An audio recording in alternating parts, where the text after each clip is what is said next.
एक दिन एक लड़के को प्लास्टिक की बोतल में फंसी हुई लोमड़ी मिली। पहले तो वह उसे फावड़े से मार देना चाहता था, क्योंकि गांव में अक्सर लोमड़ियां मुर्गियां चुरा ले जाती थीं। लेकिन जैसे ही उस लोमड़ी ने खतरा महसूस किया, वह तेजी से भागने लगी, लेकिन उसकी आंखें ढकी होने के कारण वह ठीक से भाग नहीं पाई। लड़के ने आसानी से उसे पकड़ लिया, लेकिन वह नहीं चाहता था कि वह किसी बेकसूर जानवर को मार दे, इसलिए उसने पहले सोचा कि इसकी पहचान कर ली जाए कि क्या ये वही मुर्गी चुराने वाली लोमड़ी है या नहीं। लड़के ने सावधानी से चाकू से बोतल को काटकर लोमड़ी का सिर बाहर निकाला। शायद लंबे समय से फंसी होने के कारण लोमड़ी बहुत कमजोर हो गई थी। लड़के ने जल्दी से प्लास्टिक हटा दिया, लेकिन इससे पहले कि वह कुछ समझ पाता, चालाक लोमड़ी भाग निकली। एक हफ्ते बाद लड़के की पाली हुई मुर्गी फिर मारी गई। लड़के ने जब उस लोमड़ी को देखा तो वह डर के मारे इधर उधर भागने लगी और गलती से एक तारों के जाल में फंस गई। लोमड़ी की मासूम सी शक्ल देखकर लड़के को फिर से दया आ गई और उसने उसे आजाद कर दिया। लेकिन किस्मत खराब थी, थोड़ी ही देर बाद वह फिर से एक पड़ोसी के गेट में फंस गई। पड़ोसी ने बिना सोचे समझे उसके सिर पर फंदा डाल दिया और जब उसकी पूंछ को निकाला गया तो उसमें से चमड़ी निकल चुकी थी। लड़के ने उसे तुरंत पशु चिकित्सक के पास ले जाकर इलाज करवाया। कुछ दिनों में लोमड़ी ठीक हो गई। हालांकि वह बार बार मुर्गियां चुराती रही, लेकिन लड़के ने उसे एक और मौका देने का फैसला किया।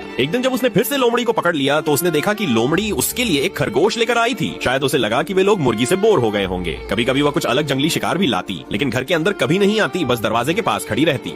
लड़का उसकी समझदारी और भावनाओं से प्रभावित हुआ और उसे घर के अंदर आने को कहा, लेकिन लोमड़ी सिर्फ दरवाजे पर खड़ी रही। उसकी आंखों में आंसू थे, मानो वह इंसान की दया के लिए धन्यवाद कह रही हो। जब लड़के ने उसे खाने को चिकन दिया तो उसने सिर्फ सूंघा, लेकिन खाया नहीं। फिर उसने ब्रेड दी, जिसे लोमड़ी ने खुशी से खा लिया। अब वह सिर्फ शाकाहारी चीजें खाने लगी थी। धीरे धीरे लोमड़ी उस लड़के के घर के पास ही रहने लगी। वह बिल्ली की अच्छी दोस्त बन गई और खेतों में बच्चों की देखभाल में भी मदद करने लगी। बच्चे उससे बिल्कुल नहीं डरते थे। सर्दियों में जब खाने की कमी होती, लड़का उसे घर में ले जाकर रखता और उसकी अच्छे से देखभाल करता। केवल सब्जियां खाने के बावजूद वह मोटी हो गई थी। घर के सभी पालतू जानवर भी उससे दोस्ती से रहते थे। लेकिन वसंत आने के बाद लोमड़ी अचानक गायब हो गई। लड़के और उसके परिवार को चिंता हुई, क्योंकि गांव में लोमड़ी पालने को लोग पसंद नहीं करते थे। कुछ ही दिनों बाद एक रात को वह लोमड़ी फिर से लौट आई, इस बार एक मादा लोमड़ी के साथ। तब लड़के को समझ आया कि वह प्रेम में व्यस्त थी। कुछ समय बाद उनके घर के आंगन में ही लोमड़ी के बच्चों का जन्म हुआ। लड़के के परिवार ने कभी उन्हें गंदा समझकर भगाया नहीं, बल्कि हर दिन 6 बार उन्हें स्वादिष्ट कैट फूड खिलाया।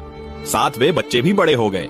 आज भी वे सभी उसी घर में रहते हैं और उस लोमड़ी ने जैसे कसम खा ली हो, वह रोज बाहर शिकार करके लड़के के लिए कुछ न कुछ लाती है, अपने मालिक का एहसान चुकाने के लिए। वास्तव में यह कहानी इस बात का प्रमाण है कि हर जीव में भावनाएं और समझ होती हैं।